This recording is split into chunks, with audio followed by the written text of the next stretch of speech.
thing that appeals to people about, well, most people, about finished leather work, they all say the same thing. Wow, look at that. And they feel it because it's been raised up. Well, it hasn't been raised. The leather's been pushed down around the design so that it looks raised up.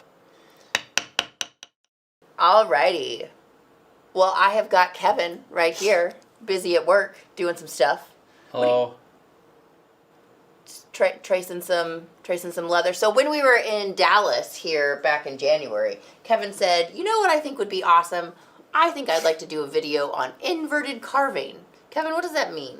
Well, inverted carving it's just simple. It just means you push everything down in instead of like you normally would, you push everything down around. So that's about it. It's really not all that complicated. So instead of beveling on the outside of the line, you're beveling on the inside of the line? Pretty much. That's mostly about it. Yeah, so what, like from the picture that I'm looking at here, there's no backgrounding. No, there doesn't have to be. Okay. There can be. Mm-hmm. There's no rules here, nothing written in stone. Tracing with things like this, you kind of want to lift up your tracing film every now and then to see how you're doing. And if you got any places that you missed, you might want to go back and sort of touch base with those. Okay, I think that I've kind of got most of it? Well, I think so. And now we just have to cut the pattern in. With inverted carving, especially on roses, there's a lot of things you don't have to actually cut. So regale us with stories of inverted leather carving shenanigans. Well, I don't really have a whole lot of stories to regale anyone with. You have so many stories to regale us with. Well, as far as inverted carving goes, I really don't. But I did a bunch of it for a while because it was unusual. And when something's unusual, it has a tendency to sell. Mm-hmm. So back when I was doing leather work and trying to sell it, I would take the patterns out of the How to Carve Leather book. And they had a little series. I think they had, a trillium flower and a rose. And then, of course, they had the ever popular oak leaf. And they did them all inverted, or at least Mr. Stolman did. And I liked them. So I just started doing them, putting them on the front of handbags and putting them on belts and things like that. And it seemed to work. And it's kind of nice because you just don't see that kind of thing very often today. Yeah. And boy, it surely does help to have a sharp swivel knife. Oh my gosh, I cannot begin to tell you. Yeah, there's a line that I missed. Now we're just going to put it in there. It doesn't look overly complicated. And on a rose, nothing's really overly complicated anyway. You can make a lot of lines there and you can kind of fake things pretty easily. One of the things too is when you start doing things like this from a pattern that you've had to trace, I don't know about you guys, but for me, I don't trace really well. I have a tendency to want to be a perfectionist, believe it or not, and it's not going to happen. So tracing the lines perfectly, if you can do that, more power to you. I cannot, so I don't worry about it. I just fix things with the swivel knife as I go, and that is something that you can do as long as you have a sharp swivel knife and as long as you train yourself to be a little bit observant. You don't have to be a lot observant, but a little helps quite a bit. And once we get to the leaves on this thing, you'll appreciate that, I think. Yeah, I'm kind of looking forward to see how you fill in the detail on the leaves there because you're not cutting them in. No, I'm not. I'm just gonna. He's got the tip of the leaf and then the base of the leaf where it needs to come back together, but he's leaving the center out where the edges are serrated. Right. So we're gonna come back and do those hopefully well. So, Kevin, I don't know how much of an opinion you have on it, but when it comes to a hollow ground blade versus a straight swivel knife blade, do you have a preference? Do you have any tips on which is better for what circumstance? You know, really, if the blade is sharp, it just doesn't matter a whole lot. But, yes, I do have a preference. Preference is a hollow ground blade. Why? I have no idea. The object, the idea behind a hollow ground blade is that Here, right here. since it's hollow ground, the cuts will be flared open a little bit more. I've never really seen that to be a thing. Now it probably would be a thing if you're tooling on saddle skirting and you're wanting to tool really deep, because that leather is, of course, much thicker, and by the time you get your blade down into that thickness of leather, then I can see where the cuts would actually flare out and become wider, thereby making a hollow ground blade something desirable for a saddle carver, a saddle tooler. And if you think about it, most, not all, but a great deal of what we know as leather craft today kind of evolved from saddle making. Not all of it, of course, but a lot of it, especially in this country. So that's just kind of my take on a hollow ground blade. I really like them. I really like the one I have. It's just probably I don't know how old it is, quite old I'm sure, but it seems to polish up nice, hold its edge. Now in inverted carving, it sounds kind of simple to say, and it is simple to say, that a lot of the stuff gets pounded down in rather than pounded around. And you got to be a little bit careful of that, because some stuff has to be tooled in a normal manner. Others do not. Some things it kind of matters. Some things it kind of does not. But depending on the kind of person you are, you might want to just keep that in mind. Like this leaf right here, this bottom leaf, it needs to be behind another one. So you got to push it down. Same as this. I guess maybe the best way to think about it is think of it as tooling leather within a frame. Well, that's maybe not the best way to put it. But that's what it amounts to. You're tooling leather within a frame. You're still placing things in front of and behind other things, and that's what requires thought. That's kind of the hard part for a lot of people.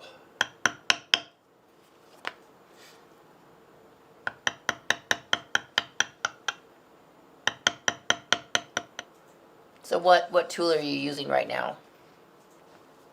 I am using a coarse beveler. It's a 198. 198, a B198. Yeah, I don't hardly ever use a coarse beveler. But I think I grabbed this one I really like the texture that it gives you on the because inside of of the pattern. Yeah, I kind of do too. I did because of the size. Mm. This is the size of the beveler that I wanted. It is also what is suggested in the ancient book of Al Stolman. Huh? 198. Well, how about that? Well, actually, this is a 198C, Oh, and yeah, a C. as in coarse. Yes. So again, this is one of those places where we're doing stuff on the inside and on the outside. Going around this rose bud, I do half of it on the outside to push stuff away from it, half of it on the inside, so that it stays with the theme of inverted carving. Why you use a mallet versus a maul? You know, I really don't know. I'm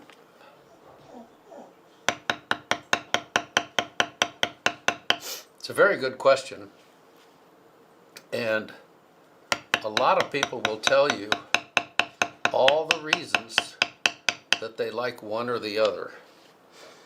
I guess the reason I use a mallet is because that's what I grew up with. I couldn't afford one of those high dollar mauls back in the day. So this is what I use. And I just got used to it, and that's it. Kind of like it.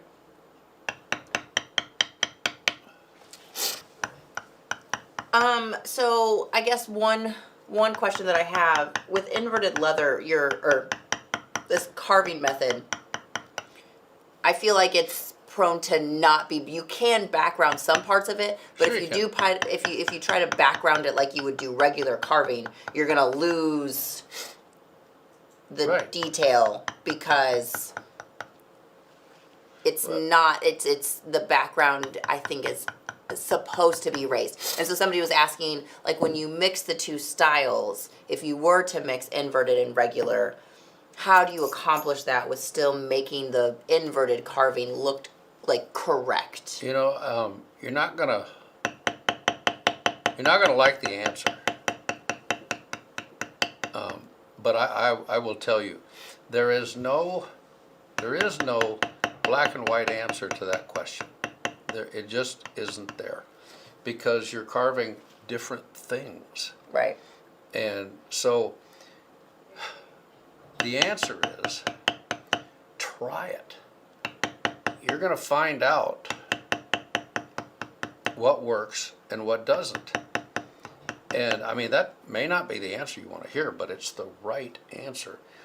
That's why most leather workers that have become accomplished leather workers, they've gotten that way because they've screwed up so many times. Because they practiced. Yeah, and they said, well, I'm not, I like that, but I wish I wouldn't have done this, or I wish I would have done that, or the other thing. It really doesn't matter.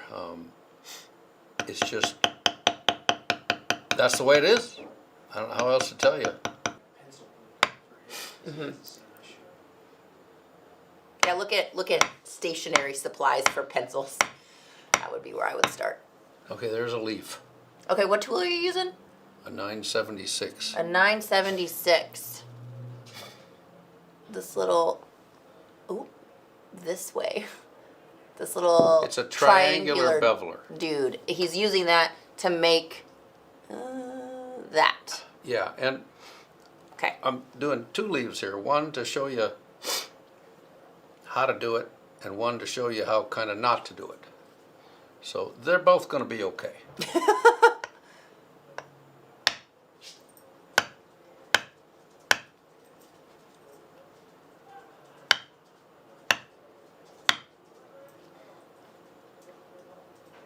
Interesting. That looks First good. of all, you always go from the top of the leaf down to the bottom.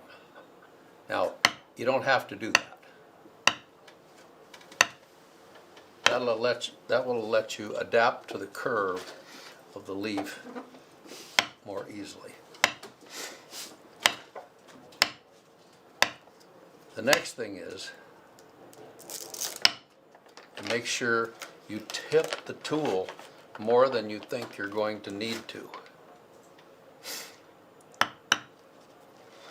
And that will help quite a bit as you go about trying to do this.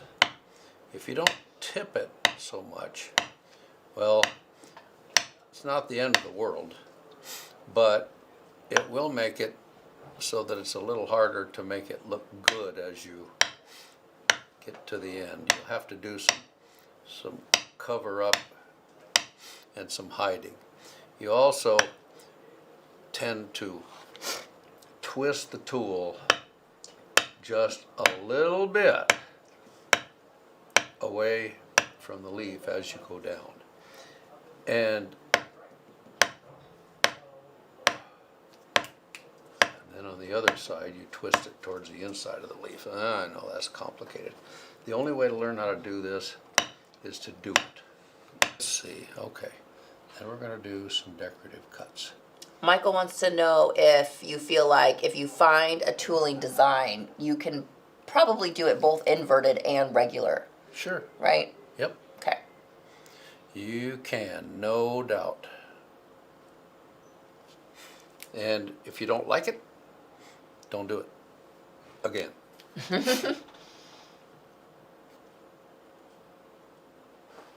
Wouldn't that be glorious?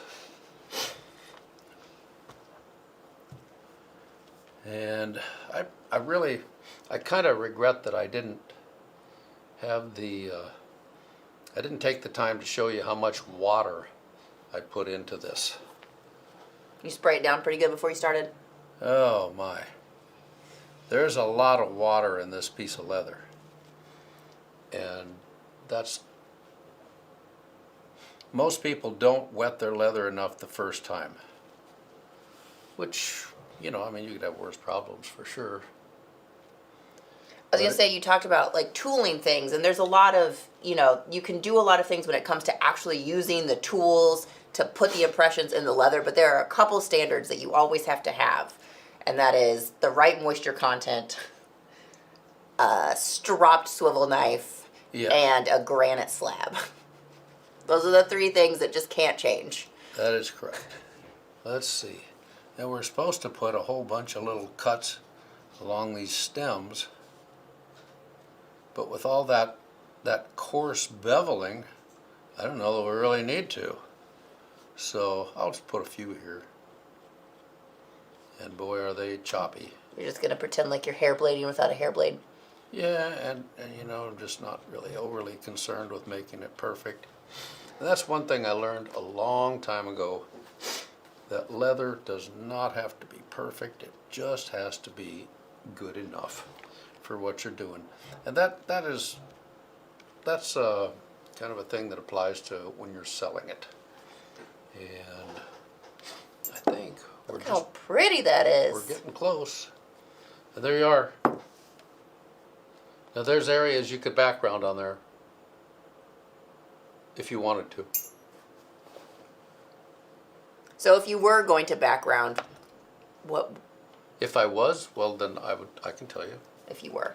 If I was, I would background this space between these two stems. Okay. I would push that down.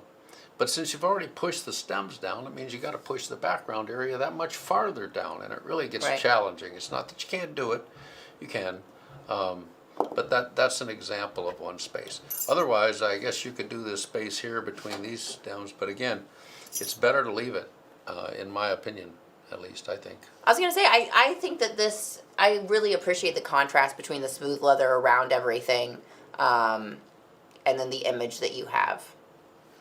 Yeah. Don't forget the little things. When you do this type of work, it's really the little things that kind of come up and add up a lot, like putting a few little thorn marks here and there on the wood, and it's little stuff that makes a difference.